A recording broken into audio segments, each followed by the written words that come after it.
அன்பார்ந்த இணையதள நேயர்களை மீண்டும் www.qcrc.in என்ற இணையதளத்திற்காக நியூஸ் தமிழ் செய்தி அறிக்கையில் உங்களை சந்திப்பதில் பெருமகிழ்ச்சி அடைகிறோம். இன்று 29 ஏப்ரல் 2009க்கான முக்கிய செய்திகளை தற்போது பார்க்கலாம். இதுவரை தமிழகத்தில் நடந்திராத ஒரு பயங்கர சம்பவம். சென்னை சென்ட்ரலிலிருந்து புறப்பட்ட ஒரு மர்ம ஆசாமியால் இயக்கப்பட்ட ரயில் வியாசர்பாடியில் சரக்கு ரயில் மீது மோதியதில் 7 பேர் பரிதாபமாக உயிர் இழந்ததாகவும் அந்த இடம் பூகம்பம் ஏற்பட்டது போல ஒரு அதிர்வு அதிர்ந்ததாகவும் வியாசர்பாடி ரயில் நிலையம் முற்றிலும் எரிந்து சாம்பலாகியதால் அந்த ஏரியாவே பயங்கர பரபரப்பு ஏற்பட்டுள்ளதாகவும் இந்த மர்ம ஆசாமியை இதுவரை கைது செய்யவில்லை என்று செய்திகள் வெளிவந்து கொண்டிருக்கிறது.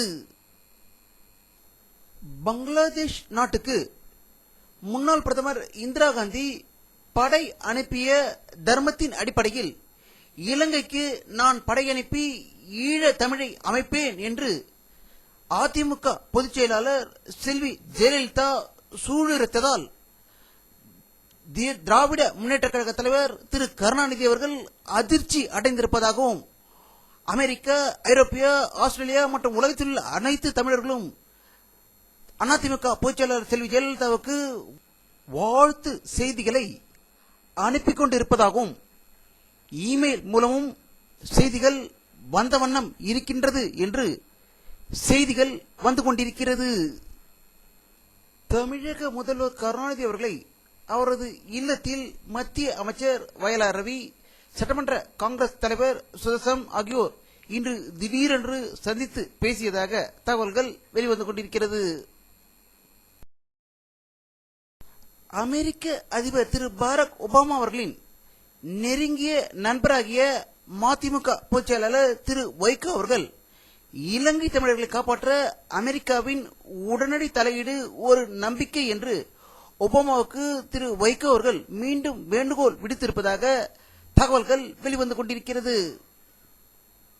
சிவகங்கை நாடாளுமன்ற தொகுதியில் போட்டியிடும் ப. சிதம்பரத்தை எதிர்த்து அதிமுக வேட்பாளர் ராஜன் கண்ணப்பனை ஆதரித்து பிரச்சார கூட்டத்தில் பாமக தலைவர் டாக்டர் ராமதாஸ் பேசுகையில், காங்கிரஸ் கட்சிக்கு டெபாசிட் கூட கிடைக்காமல் தோற்கடிக்க செய்ய வேண்டியதே நமது முதல் கடமை என்று சூளுரைத்ததாக திருப்பத்தூரிலிருந்து தகவல்கள் வெளிவந்து கொண்டிருக்கிறது.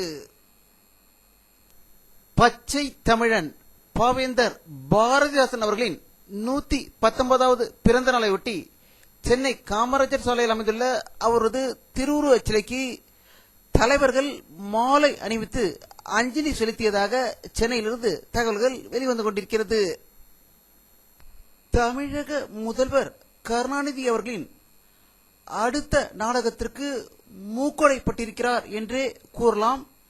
தா. பாண்டியன் கம்யூனிஸ்ட் கட்சி வேட்புமனுவை அனுமதித்ததில் சட்ட விதிமுறை எதுவும் மீறப்படவில்லை என்று தமிழக தேர்தல் அலுவலர் நரேஷ் குப்தா தெரிவித்து உள்ளதால் திராவிட முன்னேற்ற கழக தலைவர் திரு மு. கருணாநிதி அவர்கள் அதிர்ச்சி அடைந்திருப்பதாக தகவல்கள் வெளிவந்து கொண்டிருக்கிறது.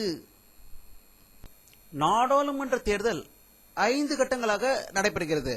ஏற்கனவே 2 கட்ட தேர்தல்கள் முடிந்துவிட்ட நிலையில் 3வது கட்ட தேர்தல் நாளை நடைபெறுகிறது. இதற்கான பாதுகாப்பு பணிகளை பலப்படுத்தப்பட்டு வருவதாகவும் அனைத்து தேர்தல் பணிகளும் நிறைவடைந்து விட்டதாக தேர்தல் ஆணையம் செய்தி வெளியிட்டிருக்கிறது. இந்திய நாட்டில் நடக்கும் பாராளுமன்ற தேர்தலை எப்படியாவது சீர்குலைத்து விட வேண்டும் என்ற பாகிஸ்தான் எண்ணத்தை முறியடிப்பதற்காக இந்திய பாகிஸ்தான் எல்லைகளில் ராணுவத்தினர் குவிக்கப்பட்டு 24 மணி நேர கண்காணிப்பில் ஈடுபடுத்தப்பட்டுள்ளதாக ராணுவ தகவல்கள் வெளிவந்து கொண்டிருக்கிறது. பாரதிய ஜனதா கட்சியின் தலைவர் திரு ராஜ்நாத் சிங் லக்னோவில் செய்தியாளர்களை சந்தித்த போது, ராமர் கோவில் அயோத்தியில் கட்டியே தீர்வது என்பது பாரதிய ஜனதா கட்சியின் கொள்கை என்றும் அதை நிறைவேற்றுவோம் என்று கூறியதாக தகவல்கள் வெளிவந்து கொண்டிருக்கிறது.